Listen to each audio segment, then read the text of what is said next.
सोलापुरापासून सुरक्षित Malwadi bus stand पासून 500 metre अंतरावर प्लॉट श्री धोंडीराज पार्क माळवाडी। फक्त 2 लाख रुपये डाऊन पेमेंट द्या आणि प्लॉटचे मालक व्हा। प्लॉट खरेदीसाठी कर्ज उपलब्ध। सर्वात स्वस्त प्लॉट घेण्याची हीच योग्य संधी। Premium residential plot Shri Dhondiraj park, Patil dairy नजीक, वसगडे रोड, माळवाडी, भिलवडी।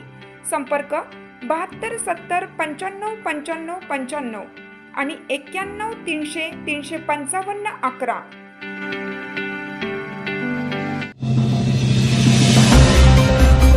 कृष्णा काठावर पावसाची ओढ, पेरणीची धांदल, भात पिकाकडे वाढता कल, पण उपसा बंदीची धास्ती। पलूस तालुक्यातील कृष्णा नदीकाठच्या परिसरात खरीप हंगामाची लगबग सुरू असतानाच शेतकऱ्यांच्या नजरा आभाळाकडे लागल्या आहेत।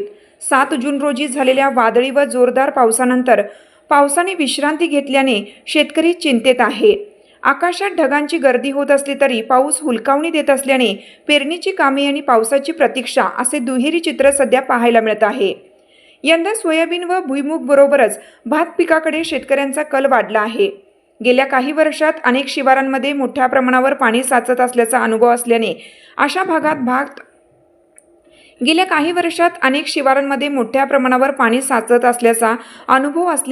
अशा भागात भात पेरणीला पसंती मिळत आहे।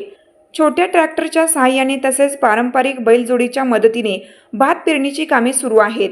मात्र मान्सूनचे आगमन लांबल्याने शेतकरी काळजीत पडले आहेत।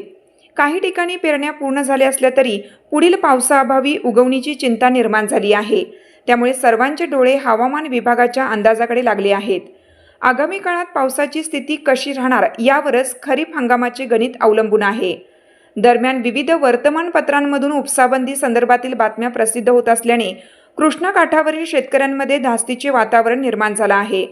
पावसाचे प्रमाण कमी राहिल्यास उपसाबंदी लागू होण्याची शक्यता वर्तवली जात असल्याने सिंचनावर अवलंबून असलेल्या शेतकऱ्यांची चिंता वाढली आहे। त्यातच एल निनोच्या पार्श्वभूमीवर हवामान विभागाने सावधगिरीचा इशारा दिल्याने शेतकरी परिस्थितीवर बारकाईने लक्ष ठेवून आहे। एकीकडे पेरणीची धांदल, दुसरीकडे पावसाची ओढ आणि उपसाबंदीची धास्ती अशा कात्रीत कृष्णा काठावरील शेतकरी सापडले असून दमदार व सातत्यपूर्ण पावसाची प्रतीक्षा आता अधिकच तीव्र झाली आहे। पावसानं ओढ दिल्यामुळे पेरणी सोयाबीन भाताची लांबलेली आहे। तरी पण आमच्या आमनापूरमध्ये मागल्या 15 दिवसात पाऊस झाला आहे। मग आता जशा घातील तसं सोयाबीन भात पेरणी चालू आहे, पण पुढं पावसाची गरज आहेच असं सगळं चालू आहे। पेरणी सध्या बैलाचीच पेरणी योग्य आहे, का तर व्यवस्थित बी पडतंय किंवा मागलं बी मुजवायचं काम व्यवस्थित होतंय, रानात तोडवा होत नाही।